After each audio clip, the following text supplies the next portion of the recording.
Bonjour tout le monde. Aujourd'hui, une petite vidéo un peu spéciale qui n'est pas à l'habitude. Donc, en gros, ce que je me suis dit que je devrais peut-être faire avec vous, c'est un genre de fac, mais en vidéo. Alors, sur Board Game Geek, si vous ne saviez pas, il y a une fac officielle avec plusieurs questions qui m'ont été demandées et que je trouvais pertinent, dans le fond, d'écrire pour pouvoir, dans le fond, expliquer quelle était la réponse. Par contre, puisque c'est sur Board Game Geek, c'est uniquement en anglais. Je pourrais le traduire, certes, mais je me suis dit que peut-être une vidéo avec des présentations visuelles pourrait être intéressante. Alors, voilà, dans le fond, l'objectif de cette vidéo-là, c'est de prendre tout ce qui est sur Board Game Geek présentement et de vous présenter vraiment de façon visuelle les cas de figure et vous expliquer dans le fond qu'est-ce que vous allez pouvoir faire. Alors sans plus tarder, on démarre tout de suite la présentation.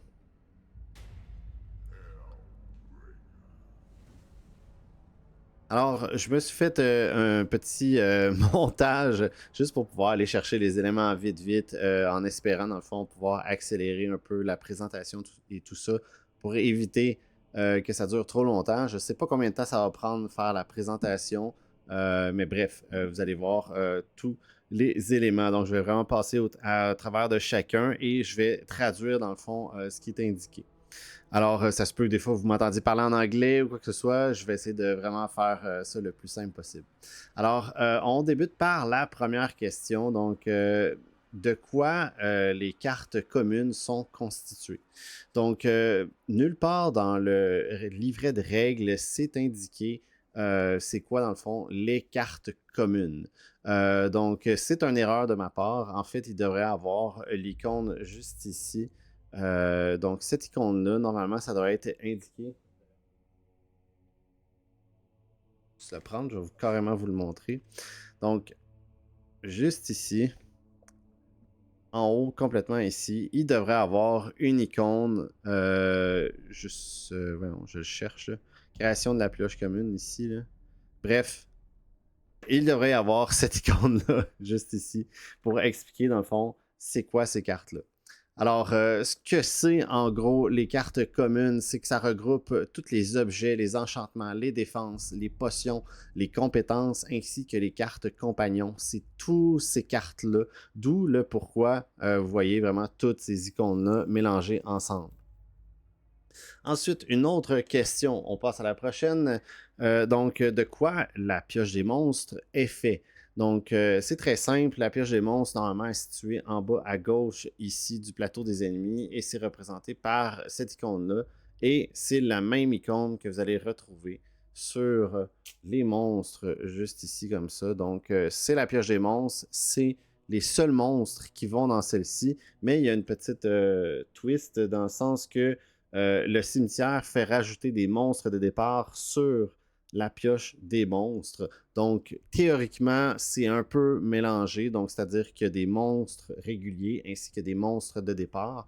Mais somme toute, c'est principalement que des monstres. La prochaine question est la suivante. Donc, j'ai calculé tous les éléments du boîtier, j'ai regardé dessus et ça l'a indiqué dans le fond les quantités. Donc, si on regarde juste par ici pour le plaisir de regarder, donc juste ici, je regarde et c'est écrit un total de 18 cartes combat et je n'en ai que 16. Pourquoi? Alors, il ne manque pas deux cartes combat. En fait, c'est les deux cartes showdown, donc qui sont en fait les cartes en français ici, confrontation. Donc, ces cartes-là, si vous regardez bien, se ressemblent énormément. Là. C'est un peu une genre de variante. Et d'ailleurs, seul les. Donc, c'est une carte Kickstarter exclusive. Vous avez même le petit logo juste ici. Et ça remplace, dans le fond, les deux cartes combat qu'il n'y a pas. Donc, encore une fois, c'est une erreur de ma part. Normalement, ça aurait dû être écrit 16 cartes combat, 2 cartes confrontation. Donc, voilà pourquoi c'est comme ça. La prochaine question. Donc, il y a plusieurs cartes que je me rends compte qu'elles sont recto-verso. Par exemple, la carte confrontation qu'on vient de voir, les cartes emplacement, les cartes tombes, les portails du marchand, les escaliers, même les démons. Il y a plusieurs cartes qui sont recto-verso et je ne comprends pas trop pourquoi. Donc, pour quelles raisons, dans le fond, elles sont recto-verso. Donc, c'est très très simple. Ces cartes-là sont spéciales et en même temps vont vous permettre, si jamais vous les voyez, parce qu'ils vont tous être situés dans la pioche commune, vous allez pouvoir généralement bien les voir, savoir que justement la prochaine carte, par exemple, ici, si je la plaçais ici, et que là, je pioche, on va faire un vrai exemple. Donc, ça ici, je pioche une carte à la fin de mon tour, et là, je suis comme, oh, la prochaine carte, c'est une descente. Donc là, ça va pouvoir affecter justement mon jeu, me disant, OK, je vais essayer de piocher le moins de cartes possible parce que je veux pas rajouter les 2 nouveaux monstres qui vont venir avec l'escalier, ou les 3, dépendamment où est-ce que vous êtes. Donc, c'est vraiment plus pour vous aider à prendre des décisions et peut-être même faire des combos avec certaines cartes pour justement là, être le plus optimal possible. On poursuit avec une autre question. Donc, si je pioche une carte confrontation, est-ce que je peux piocher une carte en dessous, comme les cartes combat? Et là, je vais vous présenter en fait les deux. Donc, ici, on va présenter premièrement confrontation. Donc, qu'est-ce que l'effet fait? C'est simple. Donc, dévoiler 2 ennemis, ajoutez-en un en jeu et retirez, dans le fond, cette carte confrontation et l'ennemi restant. Donc, dans le fond, on choisit un des 2 monstres à notre goût. Généralement, c'est positif. Et pour faire, dans le fond, une petite variante, ben, cette carte-là ne fait pas piocher une carte en dessous de la pioche des monstres, de la pioche commune, pardon, parce que justement, c'est déjà quand même très positif. Vous avez le choix entre 2 monstres. Ça se peut que ce soit 2 mauvais choix, mais ça se peut généralement que vous ayez comme un monstre qui est très très très fort et l'autre qui est très faible. Et vous allez vous dire, ben c'est sûr que je prends le plus faible, ça va être beaucoup plus facile. Alors voilà pourquoi il n'y a pas ça. Tandis que si on regarde, vous voyez la carte combat, vous avez vraiment l'effet d'indiquer plus 1 sous la pioche commune. Donc, ce n'est pas indiqué dessus, tout simplement, on ne l'applique pas. Donc, pas d'effet de ce type. Ensuite, pourquoi les compagnons et les ennemis ont des cartes, pas des cartes, par contre, je ne le dirais pas, des points d'action bleus. Donc, je vous présente 2 cartes ici. Donc, on a ici l'acolyte. Et vous allez voir à droite complètement, vous avez une petite éclair bleu. Et c'est la même chose pour le griffon qui, lui, est un compagnon. Donc, pourquoi ces cartes-là ont des éclairs bleus? En fait, pourquoi tous les monstres et tous les compagnons ont ça? Est-ce que ça représente, en fond, des points d'action? Donc, grosso modo, ça représente un peu leur niveau.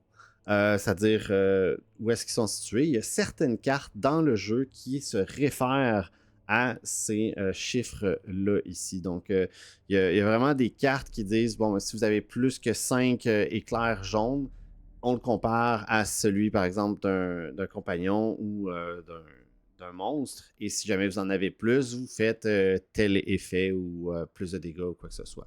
Donc, c'est surtout à ça que ça va servir. Et dans le fond, je vais répondre à la deuxième question qui est, dans le fond, est-ce que les compagnons ou les ennemis peuvent avoir des attaques multiples en fonction, dans le fond, de la quantité de points d'action qu'ils ont ici? La réponse, c'est non.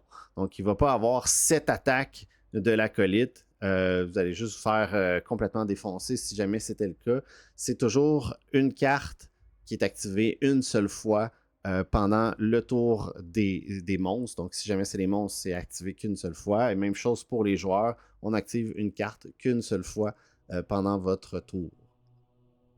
Alors, voilà pour ces 2 questions-là ici.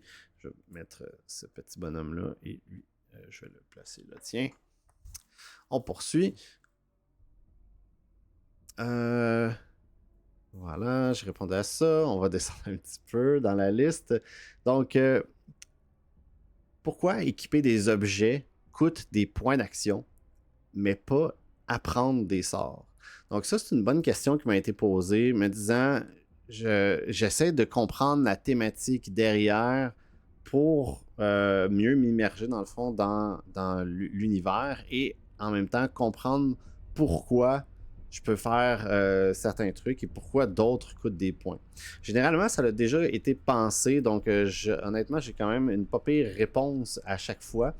Mais dans le fond, pour cette question-là, je vous réponds ça. Donc, en gros, imaginez le côté droit ici où est-ce que vous placez vos sorts comme un grimoire. Donc, vous allez ajouter des pages, des compétences. Vous allez ajouter des pages, mais allez avoir besoin d'utiliser des points d'action pour lancer ces sorts-là.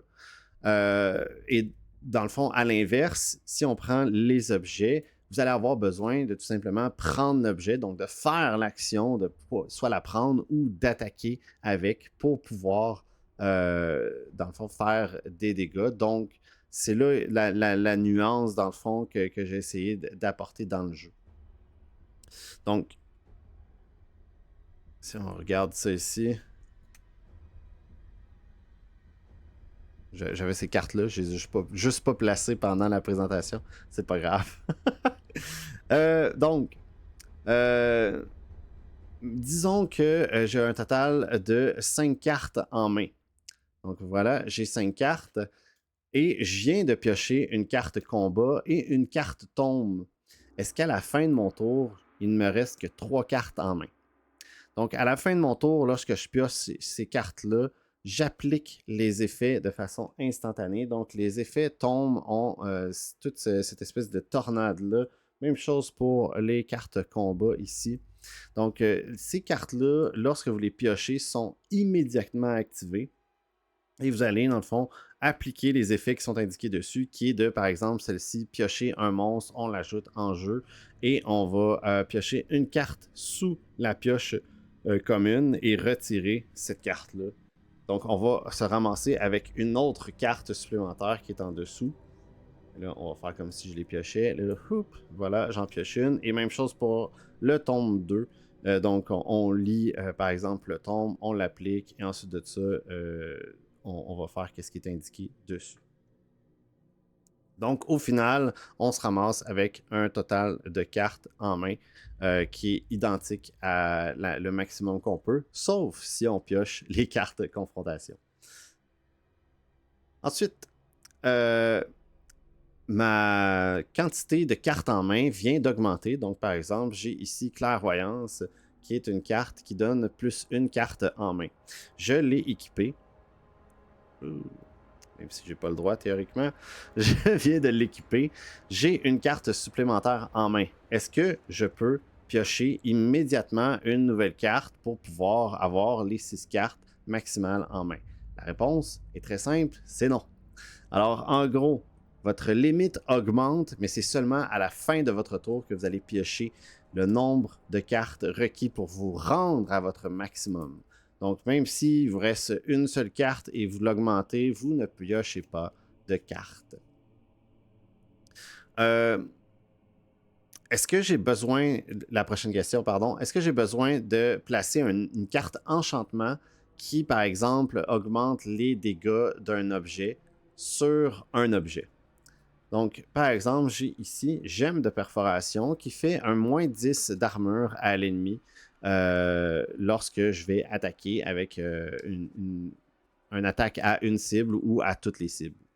Alors, est-ce que je dois placer ça absolument sur l'épée courte? Et la réponse est non. Vous pourriez placer ça, je vais tasser cette carte-là ici, vous pourriez placer ça sur le bouclier et ça ne change absolument rien. Et ça fonctionne, comme je l'ai dit tantôt, de la même façon que toutes les autres cartes. Donc, cette carte-là peut être activée qu'une seule fois pendant votre tour. Donc, vous pouvez l'activer quand bon vous semble. Donc, si jamais vous êtes en train de faire un combo et vous, dans le fond, désirez le sauver pour un autre combo plus tard, c'est possible.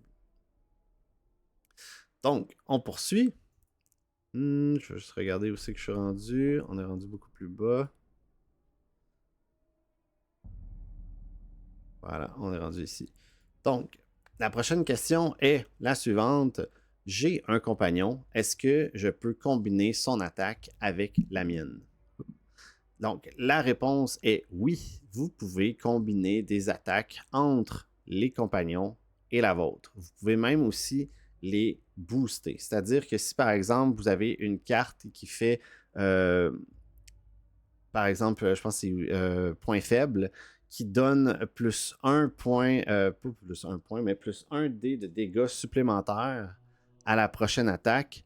Le griffon, par exemple, a une attaque de 1 épée et le point faible fait que la prochaine attaque avec un épée va faire un point de dégâts supplémentaires, donc un dé supplémentaire.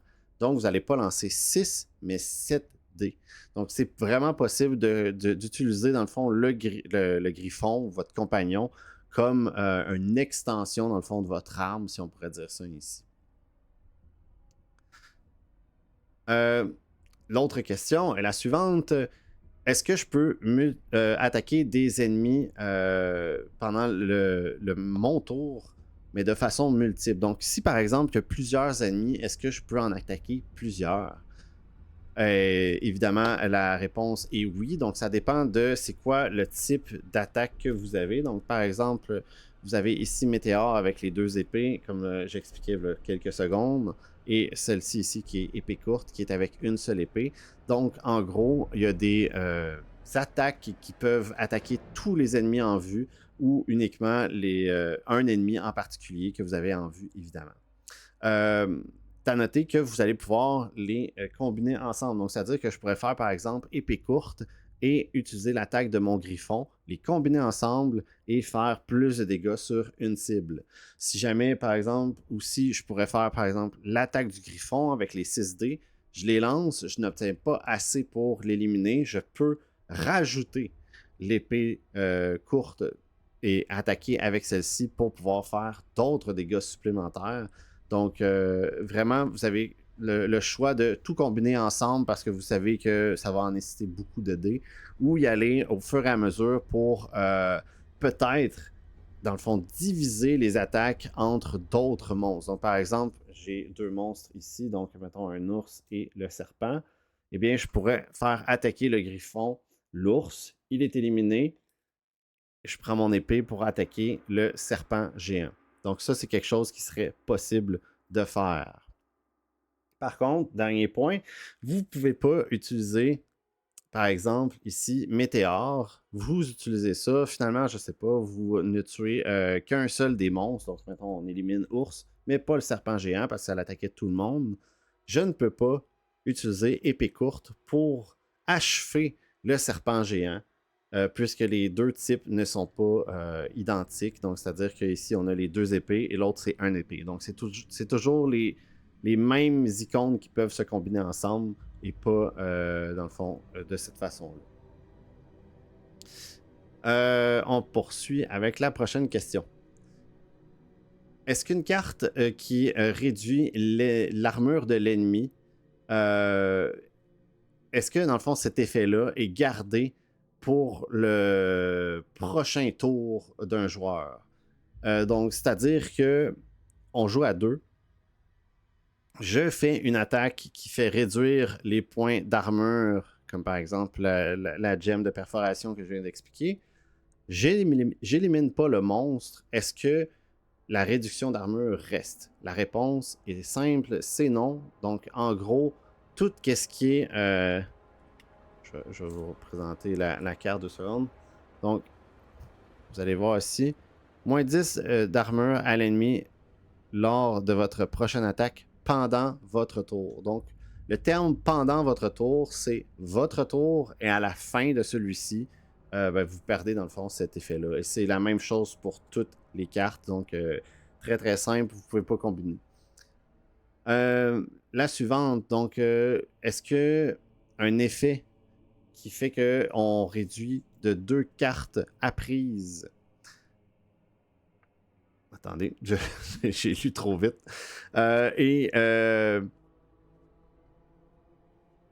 Ok, voilà. Donc, est-ce que l'effet d'un monstre, donc par exemple celui-ci, pas celui-ci, celui-ci, donc Diablotin ici. Donc, on est ici.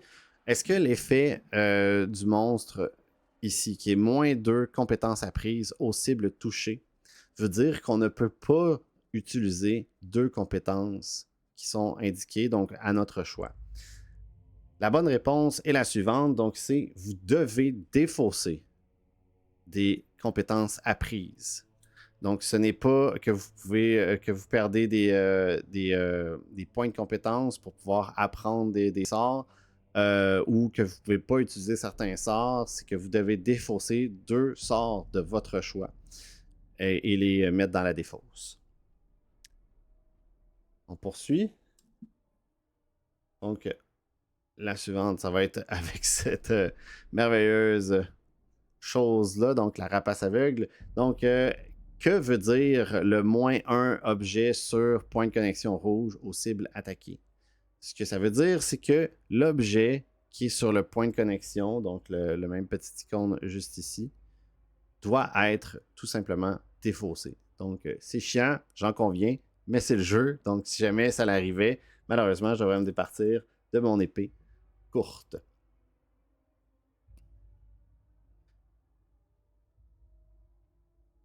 On poursuit. L'habilité d'un ennemi me fait perdre 2 points d'expérience. Et là, je vais prendre carrément la succube parce que c'est presque de elle qu'on parle. Voilà, ici. Donc, qu'est-ce que je fais et où est-ce que je place, dans le fond, ces cartes-là?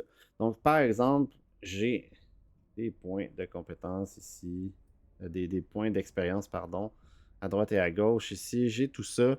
Je dois perdre 2 points d'expérience. Qu'est-ce qui se passe? Donc, en gros, vous allez défausser 2 cartes de votre choix à cet endroit-là. Donc, je pourrais faire juste une carte ici et, par exemple, mon armure ici. Et qu'est-ce que je fais avec ces cartes-là? Donc, je vais tout simplement les placer dans l'endroit où est-ce qu'on retire les cartes. C'est possible de les placer en dessous de la pioche des monstres aussi. Peu importe. L'important, dans le fond, c'est juste de les retirer complètement puisqu'on ne pourra plus les revoir du jeu. Voilà pour cet effet.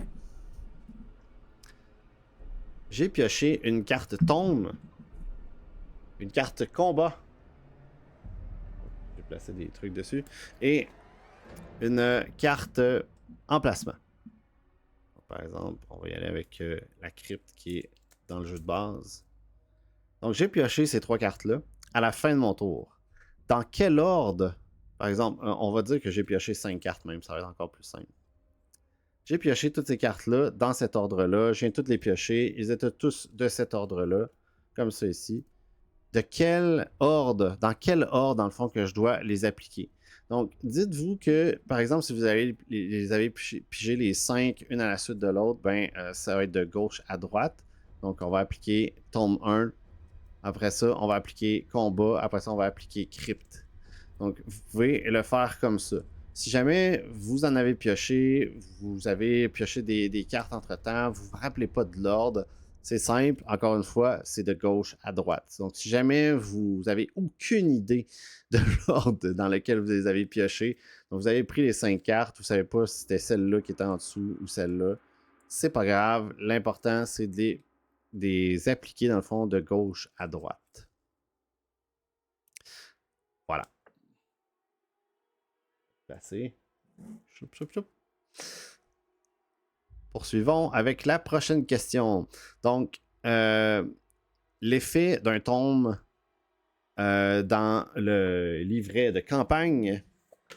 Est-ce que l'effet du tome dans le livret de campagne remplace l'effet d'une carte tombe? Donc, on va regarder ça vite, vite. Donc, si on lit bien les effets sur la carte tombe, donc c'est écrit « Lisez le tome 2 du scénario en cours et appliquez l'effet indiqué ». Donc, on s'en va par exemple au scénario 5, on est au tome 2, on applique l'effet du tome, ce qui est indiqué ici. Ensuite, on fait +1 sous la pioche commune, donc on prend une carte en dessous, on l'ajoute dans notre main et on retire cette carte ici, la carte tombe qu'on va placer dans la défausse. C'est comme ça qu'on applique une carte tombe, donc l'effet du tombe ne remplace pas la pioche de cartes. Même si le tombe vous fait piocher une carte supplémentaire, vous fait piocher 5 cartes et vous devez en sélectionner une, vous en gardez une, ça ne remplace rien. Donc ça se peut que vous ayez 2 cartes au lieu de une, c'est possible et c'est normal.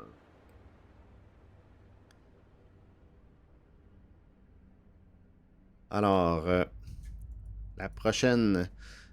Je viens de terminer mon tour avec une carte en extra ou une carte qui me manque à cause justement de l'effet d'une carte, par exemple, tombe. Donc, par exemple, j'avais 5 cartes, je les ai toutes piochées, j'ai pioché un tombe, ça m'a fait piocher une carte pour la remplacer, mais j'ai pioché une autre carte à cause de l'effet du tombe. Est-ce que je dois défausser, dans le fond, une autre carte ou me rendre dans le fond à mon maximum si jamais, par exemple, ça me fait défausser des cartes? La réponse est la suivante. Donc, c'est la fin de votre tour. Donc, vous avez appliqué toutes les cartes que vous deviez appliquer. Il n'y a pas d'autre action qui est nécessaire. Donc, si vous avez 6 ou 7 cartes alors que normalement vous êtes à 5, vous n'avez pas besoin de redéfausser d'autres cartes. Ces effets-là ont été appliqués quand vous avez terminé votre tour. Donc, vous n'avez pas besoin de défausser quoi que ce soit. Suivante. Question suivante. Donc, j'ai un démon et je viens de l'éliminer. Donc, est-ce que ça compte comme une élimination? Donc, est-ce qu'une fois, par exemple, j'ai tué la succube dans sa phase A ou B, est-ce que je peux placer la carte dans mes points d'expérience? Donc, peu importe que ça soit des deux côtés, la réponse est non, vous ne pouvez pas placer, dans le fond, cette carte-là. Ça ne compte pas comme un monstre, dans le fond, qui compte pour des points d'expérience. Donc, si jamais vous l'éliminez, que vous allez, par exemple, dans le monde secret, vous n'allez pas pouvoir placer la carte à votre gauche.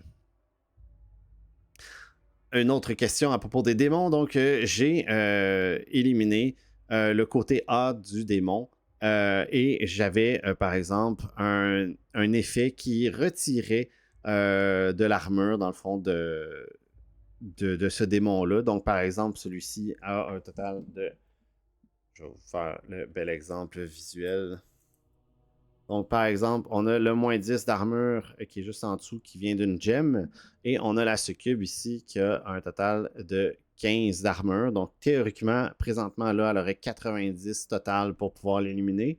On l'élimine avec la gemme de perforation. Est-ce que lorsqu'elle tourne de côté, le moins 10 qu'on vient de faire reste pour réduire encore une fois le prérequis? Donc là, on tomberait à un total de 105 et non de 115.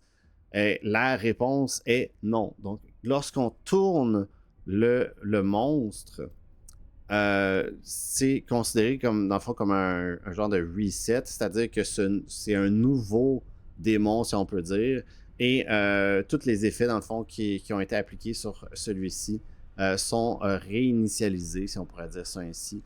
Donc, vous perdez tous ces éléments-là et évidemment, il est fâché. Vous allez devoir tenter de faire mieux, soit le prochain tour ou tenter de l'éliminer immédiatement, encore une fois. On poursuit.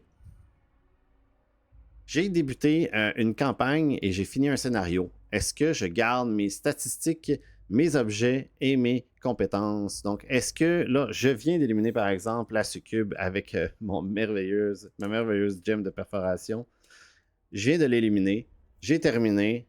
Est-ce que je conserve tout ce que j'ai obtenu pour redémarrer dans le fond sur un nouveau scénario? La réponse est très simple. Le jeu n'est pas fait pour ça.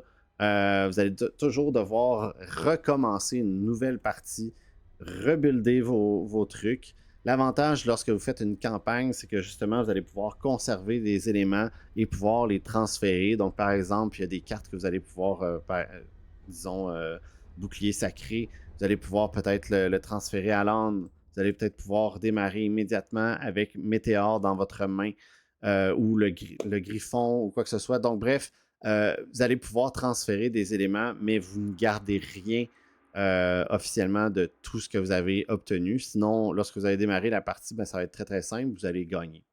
Alors, voilà. Alors, on poursuit avec des questions plus coop. Donc, il y en a une tantôt d'ailleurs que je me suis rendu compte qu'elle était coop, mais j'ai essayé de toutes les mettre ensemble. Donc, voici la question. J'ai assigné le compagnon à un autre joueur, parce que c'est possible. Donc, j'ai assigné le compagnon à un autre joueur. Est-ce que ce compagnon-là quand je le place à l'autre joueur, donc disons, l'autre joueur est ici, où est-ce qu'il y a la carte là, que je viens de mettre devant la caméra, il me place Griffon. C'est toujours autour du joueur à ma droite. Est-ce que le compagnon peut attaquer? Donc, ça peut uniquement, une carte peut être uniquement activée lors du tour du joueur. Donc oui, vous l'avez placé, vous avez payé les frais. Lorsque ça va être mon tour, par exemple, là, je vais pouvoir activer cette carte-là. Mais ça n'active pas, dans le fond, son attaque parce que ce n'est pas ce tour, son tour présentement. Mon tour. C'est compliqué, hein? Donc, le joueur qui le place ne peut pas activer l'attaque pour faire des dégâts, même si c'est un autre joueur. Aussi simple que ça. Question suivante. Il n'y en reste que 2 pour les coops. Après ça, on va tomber dans les extensions qui vont être un peu plus spécifiques. Donc, est-ce que je peux utiliser une carte défense sur un autre joueur ou compagnon? Ça dépend vraiment des cartes. Généralement, lorsque vous allez les lire, ça va être indiqué ici. Vous pouvez les appliquer à un autre joueur ou à un autre compagnon. En fait, ça ne va pas être généralement, ça va être tout le temps. Si ce n'est pas écrit, c'est que c'est uniquement à vous que vous pouvez l'appliquer. Dernière question dans le côté coop. Donc, est-ce que l'attaque d'un joueur, les dégâts de l'attaque d'un joueur sont conservés pour le prochain joueur? Donc, ça m'a été beaucoup posé comme question et je vais tenter de vous expliquer, premièrement, juste la réponse, mais après ça, vous expliquer un peu plus en détail sur c'est quoi la logique de pourquoi c'est comme ça. Donc, disons, normalement, on joue disons, à 3. Donc, ça va toujours être 2 joueurs ensemble. Et ensuite de ça, le jeton va se tourner. Les monstres vont attaquer ces 2 joueurs-là. Et là, le jeton va aller comme ça, ainsi de suite. Donc, on a toujours l'impression d'avoir comme un party de 2 personnes qui attaquent en même temps les monstres. Et là, après ça, on me demande, mais pourquoi ces 2 joueurs-là ne peuvent pas combiner des attaques ou quoi que ce soit? Donc, premièrement, la réponse, c'est non, il n'y a aucun dégât, dans le fond, qui est conservé pour le prochain joueur. Et la raison, dans le fond, derrière tout ça, c'est que si on conserve les dégâts, on doit absolument garder en tête ou d'une façon quelconque, dans le fond, ces dégâts-là qui ont été appliqués, ainsi que les effets. Donc, il y a une panoplie d'éléments qu'on doit garder. Et moi, mon but, c'était de faire un jeu qui était relativement simple, dans le sens que je voulais pas avoir plein de jetons partout. Il y a déjà assez de cartes. Je voulais pas rajouter en plus 10 milliards de tokens un peu partout. Donc, mon but était vraiment de minimiser le plus possible l'utilisation de jetons ou de quoi que ce soit. Et c'est pour ça qu'il n'y a rien qui suit. En même temps, un autre problème de tout ça, donc ce n'est pas le seul problème que ça occasionne, c'est que les joueurs à 2, vous allez faire des dégâts exponentiels. Donc, si par exemple, on prend 2 joueurs qui sont rendus niveau 10, il y en a un qui peut faire Armageddon, puis l'autre qui fait Météore, puis ça élimine complètement tout le jeu au grand complet, parce qu'en plus, les dégâts sont combinés. Donc, il y avait cette espèce de balancing-là que je pouvais pas trouver une façon de faire qui était simple pour permettre, dans le fond, ces combinaisons-là. La seule chose que j'ai réussi à faire, en fait, c'est d'avoir des cartes qui pouvaient être jouées à tout moment pour parfois bénéficier l'autre joueur. Il n'y en a pas beaucoup. J'avoue que peut-être qu'il aurait pu en avoir un petit peu plus. Mais bref, c'est les raisons principales pourquoi on ne peut pas combiner des attaques entre joueurs en temps normal, parce que ben, ça débalance complètement le jeu. Et si jamais on jouait en solo, ben, le jeu est complètement débalancé parce que justement, il a été prévu que, ben, par exemple, c'est 2 joueurs, ben, les monstres vont avoir tant de points de vie, tant d'armure, quoi que ce soit. Et là, sinon, il y aurait eu comme 15 bulles pour dire, bon, ben, à 1 joueur, c'est ça, à 2 joueurs, c'est ça, 3 joueurs, c'est ça, 4 joueurs, c'est ça. Et je trouvais que visuellement, c'était laid. Je voyais pas l'intérêt de faire ça. Fait que c'est pour ça que ça a complètement été mis de côté. Donc, j'espère que cette réponse-là vous fait comprendre le pourquoi qu'on peut pas combiner des attaques dans Hellbringer.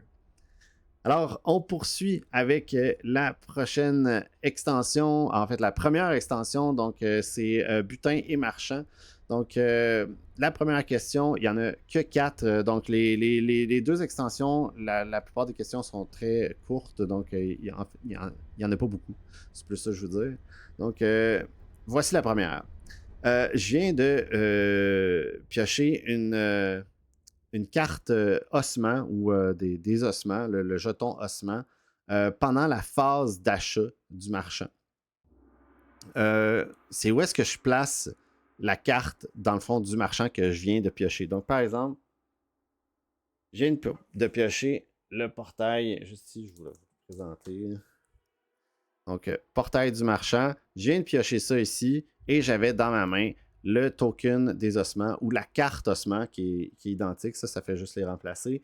Donc, j'ai ça ici. Qu'est-ce que je fais dans le fond? Donc, normalement, ce que ça dit, l'ossement, c'est piocher une carte sur la pioche marchand.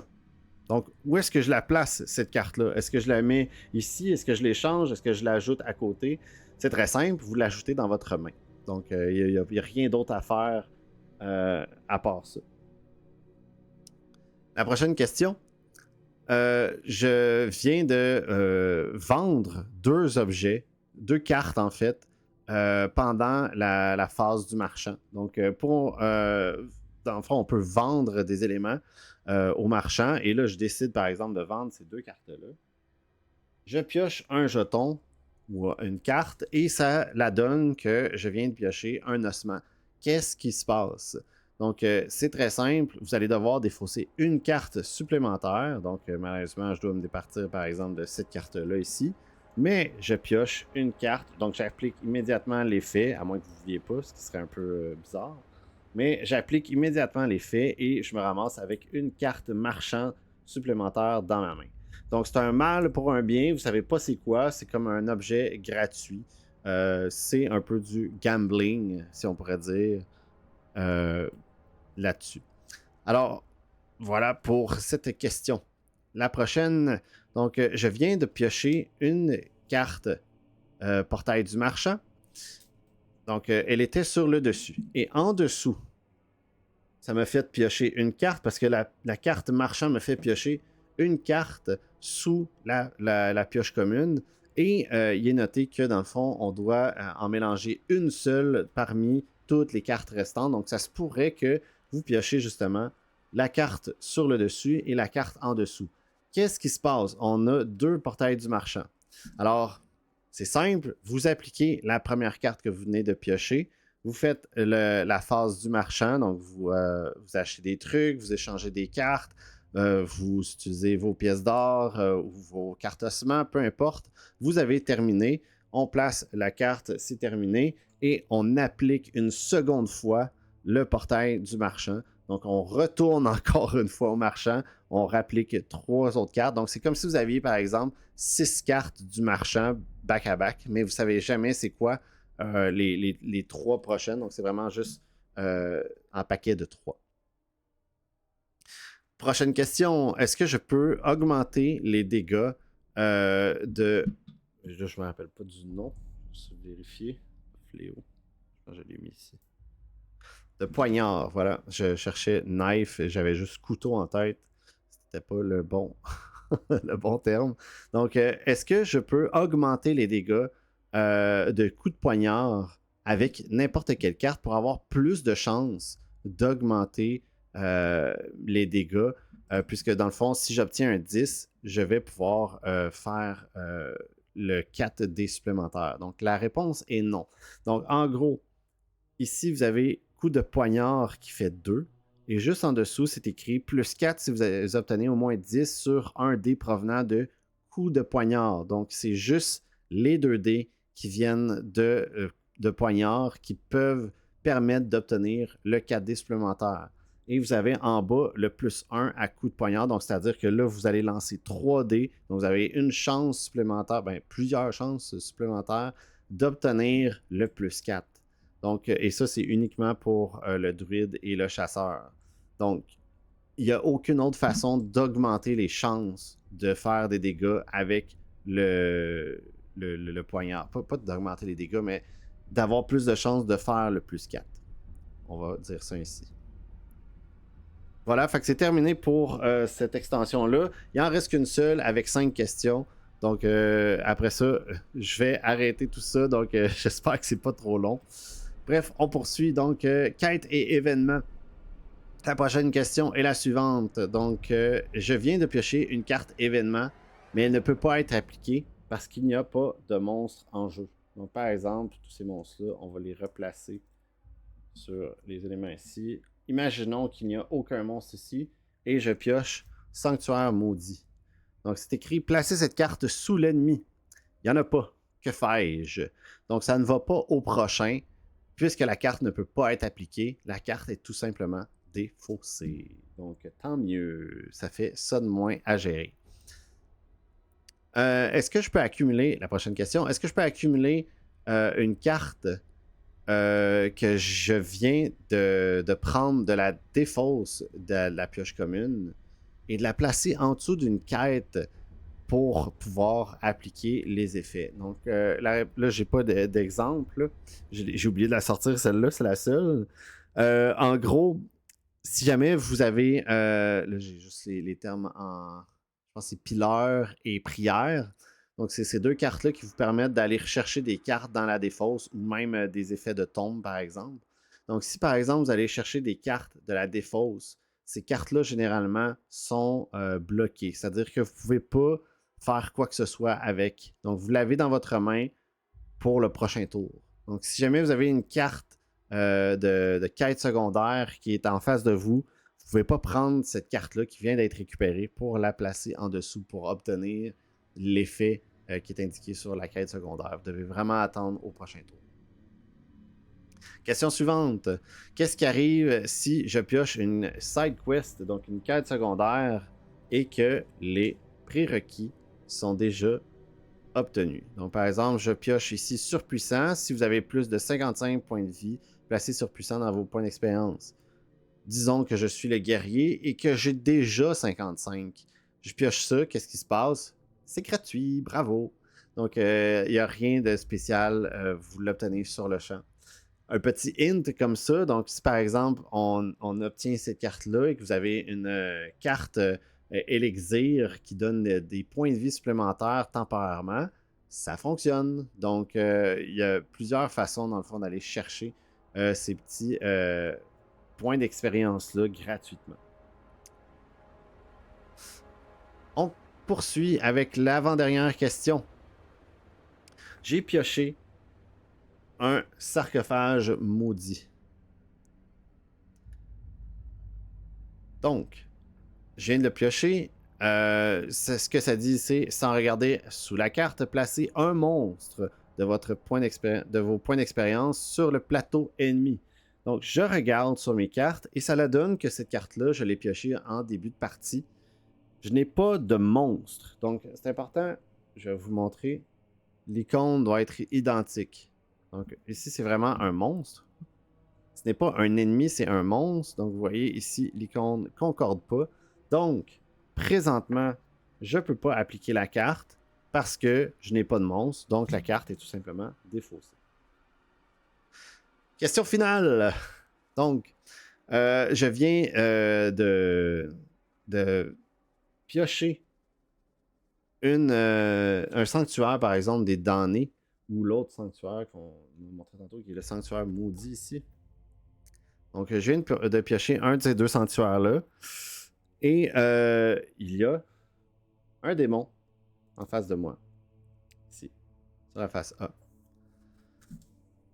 Donc, une de ces deux cartes-là, ou même les deux, on est fou comme ça, a été appliquée sur le démon parce que c'est pas assez difficile ou parce qu'on est vraiment malchanceux. On a pioché ces deux cartes-là. Ça fait 2 tours qu'on joue contre elle. Les 2 cartes qu'on vient de piocher, c'est les sanctuaires qui la rendent encore plus puissante. Mais je viens de réussir à éliminer la première phase. Donc le côté A du démon, dans le fond, vient d'être éliminé malgré ces bonus-là. Est-ce que, dans le fond, lorsque je le tourne, les effets restent? Alors, le côté A, dans le fond, a été défait, mais pas éliminé totalement. Donc, on a plutôt, dans le fond, affaibli le démon. Donc, les bonus restent en place, malheureusement. Donc, vous allez vraiment devoir tenter d'éliminer le démon une seconde fois avec tous ces bonus supplémentaires-là. Donc, je vous souhaite bonne chance. Alors, voilà, donc ça fait le tour de toutes les questions qu'il y a présentement sur le forum de Board Game Geek. Et voici, dans le fond, toutes les questions traduites en français et expliquées en vidéo et présentées. Donc, j'espère que vous avez apprécié, dans le fond, cette présentation-là. Si jamais vous avez d'autres questions, n'hésitez pas à l'écrire soit sur Board Game Geek, dans les commentaires. Vous pouvez me rejoindre aussi sur le Discord. Je vous conseille d'aller sur le Discord puisqu'il y a plein d'autres joueurs et généralement, il y en a qui ont déjà posé des questions, qui peuvent vous répondre. Donc, ça peut être une façon d'obtenir, dans le fond, plus rapidement vos réponses. Généralement, j'essaie d'être très rapide, mais voilà, ça se peut que des fois, je n'aille pas mon téléphone ou que je sois en train de travailler, que je ne peux pas répondre à votre question immédiatement. Alors, voilà. Alors, on fait une petite topo et on termine la vidéo.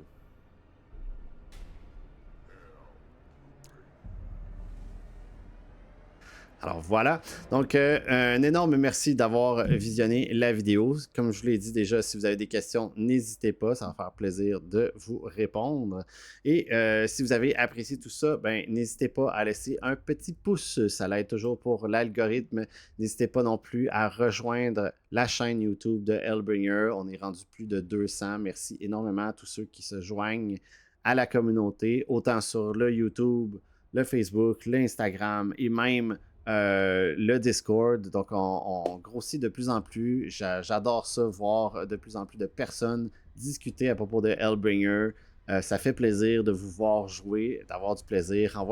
Envoyez-moi vos photos lorsque vous jouez. J'adore ça. Voir ce que vous utilisez, quelle classe que vous avez utilisée, c'est quoi les combos que vous avez fait ou quoi que ce soit. J'adore vraiment ça, voir dans le fond tout ce qui se passe à travers tout ça. Alors, c'est tout pour la vidéo. Un énorme merci d'avoir visionné. Moi, je vous dis à une prochaine fois. Allez, bye bye.